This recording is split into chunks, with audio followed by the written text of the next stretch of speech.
The reason you get nowhere, why you're stuck in the same place for years, has nothing to do with your luck, talent, or circumstances. You are in a toxic relationship with your own brain. Most of the times, your primal mind is lying to you. Your potential is rotting inside you.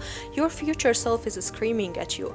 That resistance you feel before starting a task, it's not an obstacle, it's biological. A biological betrayal hardwired to keep you small. Your limbic system would rather see you die of mediocrity than risk 5 minutes of discomfort, and every time you obey it, you let evolution win. But today we hack the system. Today you break the spell. In 60 seconds, I'll show you how. So what is the biology of resistance? When you want to start a task, you get a feeling of resistance.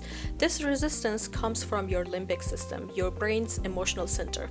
Its job is to protect you from discomfort, from pain, from uncertainty, and energy loss. Even small tasks can trigger it, like an email, a workout, or project. So your brain says, let's stay safe, let's not start. You're not thinking about these words, you're feeling them, because resistance is pre-conscious. You feel it before you can explain it, and if you obey that feeling, you fall into procrastination. The resistance is instant and physical. You get a feeling like, no, I don't want to do this. It's not logical, it's chemical. Your body resists before your brain can process. It's like flinching before touching a hot stove. You feel a drop in energy, a wave of tension, an inner pull to do anything but starting your tasks. And then you avoid, not because the task is hard, but because it feels bad to start. So how pressure and expectation multiply resistance? Here's the trap. The moment you think, this will take a while, I'll need to do this right, or this task is important, even slight pressure makes your brain push harder against it. Why? Because pressure equals to perceived task, and your brain avoids anything that seems costly, uncertain, or mentally heavy. The task isn't heavy, your thoughts makes it heavy. That weight triggers resistance, and resistance kills action. The more important the task, the more likely your brain is to say, not now. Thinking makes it worse. The more you think about a task, the more your brain builds reasons to avoid it. It sounds backwards, right? You'd assume thinking helps you plan, prepare, get clarity, but in reality, thinking before doing often backfires. Here's why. Thinking activates the emotional brain. When you think about doing something, especially something uncomfortable, your brain doesn't just analyze the steps. It starts scanning for risk, effort, uncertainty, and possible failure. Because you're sitting, you're thinking, you are in a flow, just not the right one. And once you're in that still, passive state, even if you're doing nothing important, your brain gets comfortable. It says, this is safe, this is easy, let's stay here and let's continue thinking and napping. Now, just the idea of moving feels like a friction, not because it's hard, but because you will break your current flow. That's the real reason you feel resistance. Procrastination isn't about avoiding work, it's about avoiding breaking the flow you're already in.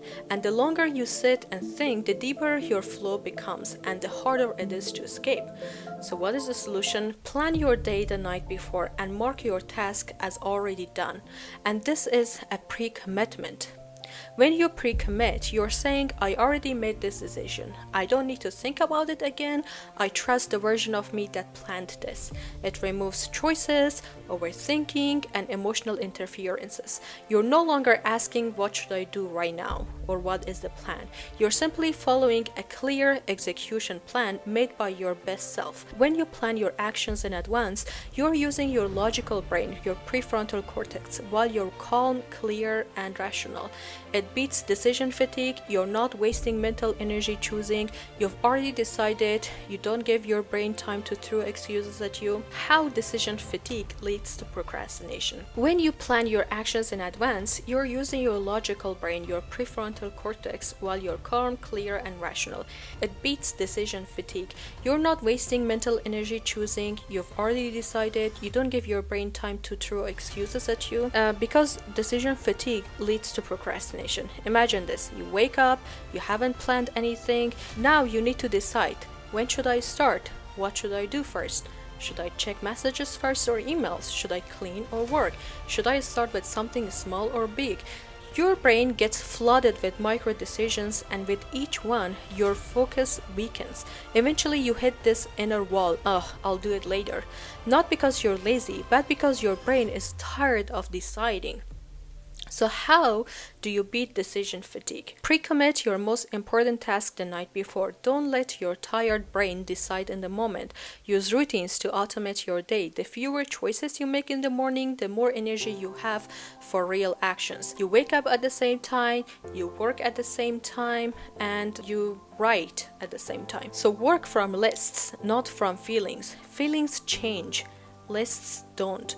Do the hard thing first. Tackle your high resistant task before decision fatigue sets in. So here's the exact system to use when procrastination hits. Don't analyze, don't wait to feel ready, don't add pressure, don't sit in the no feeling, don't try to do the whole task. Instead, count 5, 4, 3, 2, 1. Physically move. Do the smallest step. Let motion creates momentum. Let momentum silence resistance. Most procrastination isn't because you're unmotivated, it's because your brain is tired from deciding, and the tired brain avoids hard things. So if you want to win the day, decide once the night before, then follow through without negotiation. If you like this video and you can relate to these types of videos, please consider subscribing to my YouTube channel, and I'll see you in the next videos.